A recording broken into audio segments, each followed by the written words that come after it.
ഇനി നമുക്ക് വയനാട്ടിലേക്ക് തന്നെ പോകാം. വയനാട്ടിൽ വിവരങ്ങളുമായി ഞങ്ങളുടെ പ്രതിനിധി ഷിബു ചേരുകയാണ്. ഷിബു, എന്താണ് വയനാട്ടിലെ പ്രതിഷേധങ്ങളുടെ ഇപ്പോഴത്തെ ചിത്രം?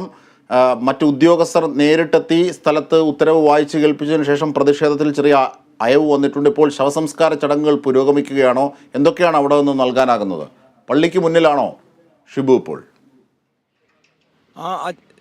അതെ അതെ അജിൻഷാദ്, ഇപ്പോൾ സംസ്കാര ചടങ്ങുകൾ നടക്കുന്ന പുൽപ്പള്ളി സെൻറ്റ് ജോർജ് സിംഹാസന പള്ളിയിലാണ് നമ്മളിപ്പോൾ ഉള്ളത്. അതായത് രാവിലെ മുതൽ ആരംഭിച്ച പ്രതിഷേധങ്ങൾക്കൊടുവിൽ പോളിൻ്റെ കുടുംബത്തിന് വാഗ്ദാനം ചെയ്തിരിക്കുന്ന എല്ലാ കാര്യങ്ങളും അടങ്ങിയ ഉത്തരവ് ADM വീട്ടിലെത്തി വായിച്ചു കേൾപ്പിച്ചു. രാവിലെ പുൽപ്പള്ളിയിൽ നടന്ന സംഘർഷങ്ങൾക്കും ലാത്തിചാർജിനും പ്രതിഷേധങ്ങൾക്കും ഒടുവിൽ മൃതദേഹം വീട്ടിലേക്ക് പോലീസ് കാവലോട് കൂടി വീട്ടിലേക്ക് സുരക്ഷാ വലയത്തോടു കൂടി കൊണ്ടുപോയതിന് ശേഷം മൃതദേഹം വീട്ടിൽ നിന്ന് വീണ്ടും ഏറ്റെടുക്കാൻ ആളുകൾ തയ്യാറായിരുന്നില്ല. റോഡിൽ വെച്ച് വലിയ പ്രതിഷേധം ഉയർത്തി അവർ ആംബുലൻസിൽ നിന്ന് മൃതദേഹം ഇറക്കാതെയാണ് പ്രതിഷേധിച്ചത്. ഈ പ്രതിഷേധങ്ങൾ മുഖവിലേക്കെടുത്ത് ജില്ലാ ഭരണകൂടം ഉടൻ തന്നെ ഇടപെടുകയായിരുന്നു. ജില്ലാ ഭരണകൂടം ഉടൻ ഇടപെടുകയും ഈ രാവിലെ എടുത്ത തീരുമാനങ്ങളെല്ലാം ഉത്തരവുകളാക്കി ഇറക്കി ADM അവിടെ എത്തിക്കുകയും പരസ്യമായി മൈക്കിലൂടെ വായിച്ചു കേൾപ്പിക്കുകയും ചെയ്തു. ഈ വായിച്ചു കേൾപ്പിച്ച ഇതിൽ അനുസരിച്ച് 50 ലക്ഷം രൂപ നഷ്ടപരിഹാരം പോളിൻ്റെ കുടുംബത്തിന് നൽകും. അതിൽ 10 ലക്ഷം രൂപ തിങ്കളാഴ്ച നൽകും. ബാക്കി 40 ലക്ഷം രൂപ വരുന്ന മന്ത്രിസഭാ യോഗ തീരുമാനത്തിന് ശേഷം നൽകും. പോളിൻ്റെ മകളുടെ വിദ്യാഭ്യാസ ചെലവ് സർക്കാർ ഏറ്റെടുക്കും. പോളിൻ്റെ ഭാര്യയ്ക്ക് താൽക്കാലിക ജോലി ഇപ്പോൾ നൽകും, പിന്നീട് അത് സ്ഥിര ജോലിയാക്കി മാറ്റും. വനം വകുപ്പിൽ ജോലി നൽകും. അതുപോലെ തന്നെ കടബാധ്യതകൾ ഏറ്റെടുക്കും. പിന്നെ ആക്രമകാരിയായ ആനയെ നിരീക്ഷിക്കാൻ വേണ്ടി സംവിധാനം ഏർപ്പെടുത്തും. ഇതെല്ലാമായി വാഗ്ദാനങ്ങൾ. ഈ വാഗ്ദാനങ്ങളെല്ലാം ഉത്തരവുകളായി പോളിൻ്റെ ഭാര്യയ്ക്കും ബന്ധുക്കൾക്കും നൽകി. അതിനുശേഷം അവർ മൃതദേഹം ഏറ്റെടുക്കാൻ തയ്യാറായി. വലിയൊരു ജനാവലി അവിടെ കൂടിയിരുന്നു. എല്ലാവരെയും കണ്ണീരിൽ ആഴ്ത്തുന്ന സങ്കട കാഴ്ചകളായിരുന്നു പോളിൻ്റെ വീട്ടിൽ നിന്ന് നമുക്ക് കാണാൻ കഴിഞ്ഞത്. അതായത് ഒരു മനുഷ്യജീവൻ കൂടി കാട്ടാനയുടെ ആക്രമണത്തിൽ പൊലിഞ്ഞതിൻ്റെ രോഷവും സങ്കടവും വിഷമവും ദുഃഖവുമെല്ലാം ആ വീടിന് ചുറ്റും നമുക്ക് കാണാമായിരുന്നു. രാവിലെ മുതൽ മുദ്രാവാക്യം വിളിച്ചിരുന്നവരെല്ലാം അവസാനം കെട്ടടങ്ങി അവരുടെ പ്രതിഷേധങ്ങൾ കണ്ണീരായി മാറുന്ന ഒരു കാഴ്ച അവിടെ നിന്ന് നമുക്ക് കാണാൻ കഴിഞ്ഞു.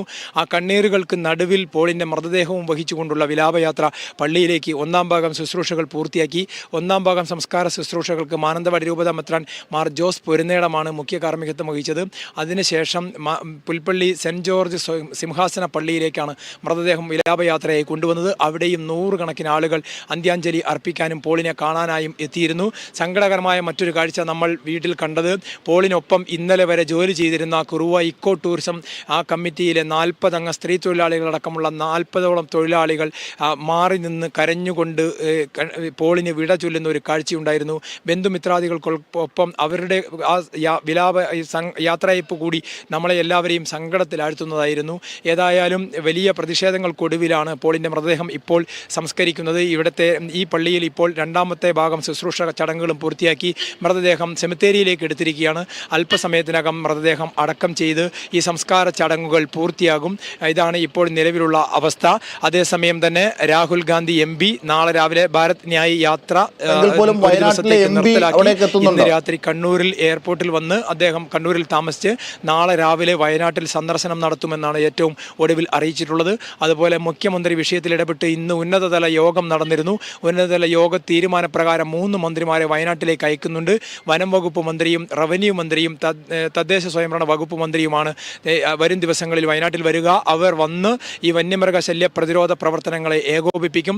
അതിനുള്ള പദ്ധതികൾ ആവിഷ്കരിച്ച് നടപ്പാക്കാനുള്ള ക്രമീകരണങ്ങൾ ഒരുക്കും എന്നാണ് ഇപ്പോൾ ഏറ്റവും ഒടുവിൽ അറിയിച്ചിട്ടുള്ളത്.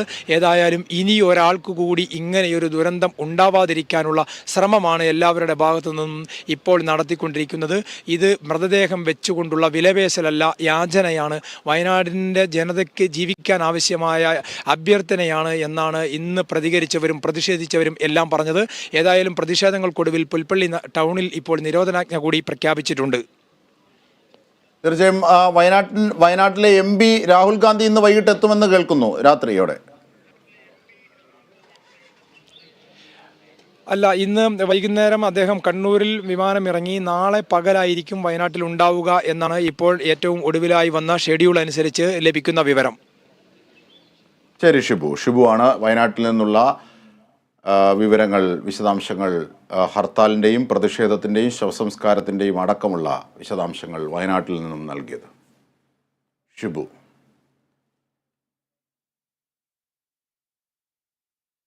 തന്റെ രാജി ആവശ്യപ്പെട്ട പ്രതിപക്ഷത്തിന് മറുപടിയുമായി വനം വകുപ്പ് മന്ത്രി എ കെ ശശീന്ദ്രൻ. പ്രതിപക്ഷം തന്റെ രാജി ആവശ്യം